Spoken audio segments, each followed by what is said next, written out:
ಎಲ್ಲರಿಗೂ ನಮಸ್ತೆ. Welcome to my YouTube channel. ಇವತ್ತಿನ ವಿಡಿಯೋದಲ್ಲಿ ಸಖತ್ ಟೇಸ್ಟಿ ಹಾಗೆ ಸಿಂಪಲ್ ಆಗಿರುವಂತಹ ಒಂದು ಸೂಪರ್ ಚಟ್ನಿ ರೆಸಿಪಿನ ಶೇರ್ ಮಾಡ್ತಾ ಇದ್ದೀನಿ. ಈ ಚಟ್ನಿ ದೋಸೆ, ಪೂರಿ, ಇಡ್ಲಿ, ಚಪಾತಿ ಎಲ್ಲದಕ್ಕೂ ಕೂಡ ಸೂಪರ್ ಕಾಂಬಿನೇಷನ್. ನೀವೇನಾದರೂ ಚಟ್ನಿ ಮಾಡಬೇಕು ಅಂದ್ಕೊಂಡಿದ್ರೆ ಖಂಡಿತ ಈ ವಿಧಾನದಲ್ಲಿ ಚಟ್ನಿ ರೆಸಿಪಿನ ಟ್ರೈ ಮಾಡಿ ನೋಡಿ. ಬನ್ನಿ ಯಾವ ರೀತಿ ಮಾಡೋದು ಅಂತ ನೋಡ್ಕೊಳ್ಳೋಣ. ಮೊದಲು ಗ್ಯಾಸ್ ಸ್ಟವ್ನ ಆನ್ ಮಾಡಿ ಒಂದು ಪ್ಯಾನ್ ಇಟ್ಕೊಂಡಿದ್ದೀನಿ. ಪ್ಯಾನ್ ಬಿಸಿ ಆಗಿದ ನಂತರ ಇದಕ್ಕೆ 1 ಟೇಬಲ್ ಸ್ಪೂನ್ ಆಗೋಷ್ಟು ಎಣ್ಣೆನ ಸೇರಿಸ್ಕೊಳ್ತಾ ಇದ್ದೀನಿ. ಎಣ್ಣೆ ಬಿಸಿ ಆಗಿದ ನಂತರ ಒಂದು ಚಿಕ್ಕ ಕಪ್ನಲ್ಲಿ ಅರ್ಧ ಕಪ್ ಆಗೋಷ್ಟು ಶೇಂಗಾ ಬೀಜನ ಸೇರಿಸ್ಕೊಂಡು ಲೋ ಫ್ಲೇಮಲ್ಲಿ ಇಟ್ಟು ಶೇಂಗಾ ಬೀಜ ಕ್ರಿಸ್ಪಿಯಾಗಿ ಕಲರ್ ಚೇಂಜ್ ಆಗಬೇಕು, ಅಲ್ಲಿವರೆಗೂ ಇದನ್ನು ಫ್ರೈ ಮಾಡ್ಕೊಳ್ಳೋಣ. ಶೇಂಗಾ ಬೀಜ ಅರ್ಧ ಫ್ರೈ ಆಗಿದ ನಂತರ ಇದಕ್ಕೆ 1 ಟೇಬಲ್ ಸ್ಪೂನ್ ಆಗೋಷ್ಟು ಕಡಲೆಬೇಳೆ, 1 ಟೇಬಲ್ ಸ್ಪೂನ್ ಆಗೋಷ್ಟು ಉದ್ದಿನಬೇಳೆ, ಈ ಎರಡೂ ಪದಾರ್ಥಗಳನ್ನು ಸೇರಿಸಿ ಶೇಂಗಾ ಬೀಜದ ಜೊತೆ ಕಂಪ್ಲೀಟಾಗಿ ಕಡಲೆಬೇಳೆ ಹಾಗೂ ಉದ್ದಿನಬೇಳೆ ಕೂಡ ಕಲರ್ ಚೇಂಜ್ ಆಗಿ ಕ್ರಿಸ್ಪಿ ಆಗಬೇಕು, ಅಲ್ಲಿವರೆಗೂ ಇದನ್ನು ಸಹ ಲೋ ಫ್ಲೇಮಲ್ಲಿ ಇಟ್ಟು ಫ್ರೈ ಮಾಡ್ಕೊಳ್ಳೋಣ. ಆದಷ್ಟು ಕಮ್ಮಿ ಊರಿನಲ್ಲಿ ಇದನ್ನು ಫ್ರೈ ಮಾಡ್ಕೊಳ್ಳಿ. ಚಟ್ನಿ ಅಂತೂ ತುಂಬಾ ಟೇಸ್ಟಿಯಾಗಿ ಬರುತ್ತೆ. ಈಗ ನಾವಿಲ್ಲಿ ಸೇರಿಸಿರುವಂತಹ ಶೇಂಗಾ ಬೀಜ, ಕಡಲೆಬೇಳೆ, ಉದ್ದಿನಬೇಳೆ ಕ್ರಿಸ್ಪಿ ಆಗಿದೆ. ನಂತರ ನಾನಿಲ್ಲಿ ಇದಕ್ಕೆ ಒಂದು ಚಿಕ್ಕ ಸೈಜಿಂದು ಈರುಳ್ಳಿನ ಈ ರೀತಿ ಸ್ಲೈಸ್ ಆಗಿ ಕಟ್ ಮಾಡಿ ಸೇರಿಸ್ಕೊಳ್ತಾ ಇದ್ದೀನಿ.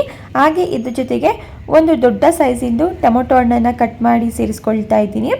ಹಾಗೆ 4 ಎಸಳಷ್ಟು ಬೆಳ್ಳುಳ್ಳಿ, ಅರ್ಧ ಇಂಚ್ ಆಗುವಷ್ಟು ಶುಂಠಿ, ಹಾಗೆ ನಾನಿಲ್ಲಿ ಖಾರಕ್ಕೆ 4 ಹಸಿಮೆಣಸಿನ್ಕಾಯಿನ ಸೇರಿಸ್ಕೊಳ್ತಾ ಇದ್ದೀನಿ.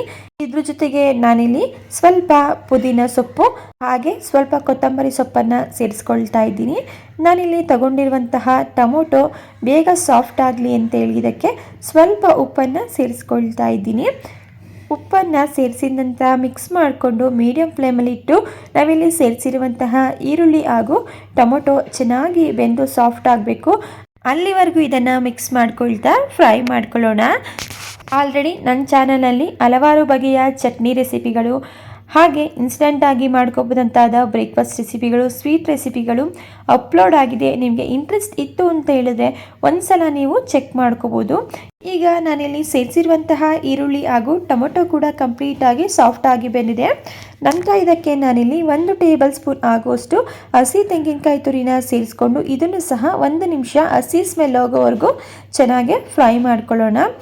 ಹಸಿ ತೆಂಗಿನಕಾಯಿ ತುರಿನ ಫ್ರೈ ಮಾಡ್ಕೊಂಡಿದ ನಂತರ ಗ್ಯಾಸ್ ಸ್ಟವ್ನ ಆಫ್ ಮಾಡಿಕೊಂಡು ಕಂಪ್ಲೀಟಾಗಿ ಇದನ್ನು ನಾನು ತಣ್ಣಗಾಗಲಿಕ್ಕೆ ಬಿಡ್ತಾ ಇದ್ದೀನಿ. ನಿಮಗೇನಾದರೂ ಒಂದೇ ರೀತಿ ಚಟ್ನಿ ತಿಂದು ಬೇಜಾರಾಗಿದ್ದರೆ ಒಂದ್ಸಲ ಈ ವಿಧಾನದಲ್ಲಿ ಟ್ರೈ ಮಾಡಿ ನೋಡಿ, ತುಂಬಾ ಟೇಸ್ಟಿಯಾಗಿರುತ್ತೆ. ಒಂದ್ಸಲ ಮಾಡಿಕೊಂಡ್ರೆ ನೀವು ಪದೇ ಪದೇ ಮಾಡ್ತಾನೆ ಇರ್ತೀರಾ. ನೋಡಿ, ನಾವಿಲ್ಲಿ ಫ್ರೈ ಮಾಡಿಕೊಂಡಿರುವಂತಹ ಎಲ್ಲ ಪದಾರ್ಥಗಳು ತಣ್ಣಗಾಗಿದ ನಂತರ ನಾನು ಇದನ್ನು ಒಂದು ಮಿಕ್ಸರ್ ಜಾರ್ಗೆ ಟ್ರಾನ್ಸ್ಫರ್ ಮಾಡ್ಕೊಳ್ತಾ ಇದ್ದೀನಿ. ಸರಿಯಾದ ವಿಧಾನದಲ್ಲಿ ಈ ಚಟ್ನಿನ ರೆಡಿ ಮಾಡಿಕೊಂಡ್ರೆ ಈ ಚಟ್ನಿ ಬೇಗ ಅಳಿಸೋದಿಲ್ಲ. 2 ದಿನಗಳವರೆಗೂ ಫ್ರಿಜ್ಜಲ್ಲಿ ಸ್ಟೋರ್ ಮಾಡಿಕೊಂಡು ಆರಾಮಾಗಿ ಇದನ್ನು ಬಳಸ್ಕೋಬೋದು.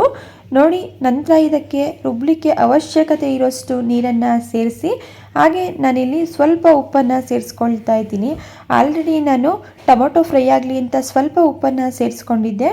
ನೀವು ಕೂಡ ನೋಡಿಕೊಂಡು ಉಪ್ಪನ್ನು ಸೇರಿಸ್ಕೊಳ್ಳಿ. ನಂತರ ನಾನಿಲ್ಲಿ ಮಿಕ್ಸರ್ ಜಾರ್ ಕ್ಯಾಪ್ನ ಕ್ಲೋಸ್ ಮಾಡಿ ಇದನ್ನು ನೈಸಾಗಿ ಗ್ರೈಂಡ್ ಮಾಡ್ಕೊಳ್ತಾ ಇದ್ದೀನಿ.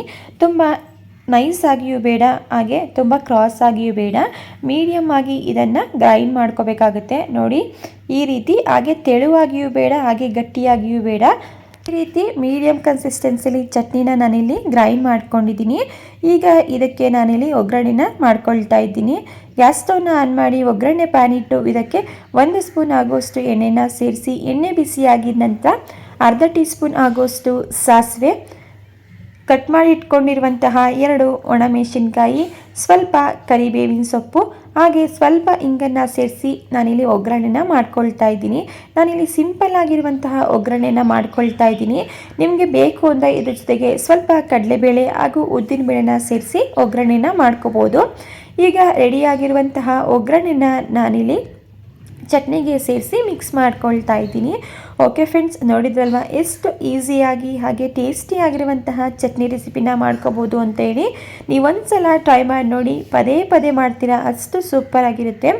ಈಗ ರೆಡಿಯಾಗಿರುವಂತಹ ಚಟ್ನಿನ ನಾನಿಲ್ಲಿ ಬಿಸಿ ಬಿಸಿ ಇಡ್ಲಿ ಜೊತೆ ಸರ್ವ್ ಮಾಡ್ಕೊಳ್ತಾ ಇದ್ದೀನಿ. ಟೇಸ್ಟಲ್ಲಿ ಯಾವುದೇ ರೀತಿಯ ಕಾಂಪ್ರಮೈಸ್ ಇರೋದಿಲ್ಲ, ಮಿಸ್ ಮಾಡದೆ ಟ್ರೈ ಮಾಡಿ ನೋಡಿ. ಹಾಗೆ ಈ ಚಟ್ನಿ ರೆಸಿಪಿ ಹೇಗೆ ಬಂತು ಅಂತ ಹೇಳಿ ಕಮೆಂಟ್ ಮಾಡಿ.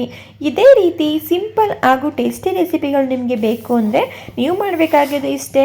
ದಯವಿಟ್ಟು ಚಾನೆಲ್ನ ಸಬ್ಸ್ಕ್ರೈಬ್ ಮಾಡಿಕೊಂಡು ಚಾನಲ್ಗೆ ಸಪೋರ್ಟ್ ಮಾಡಿ. Thank you for watching.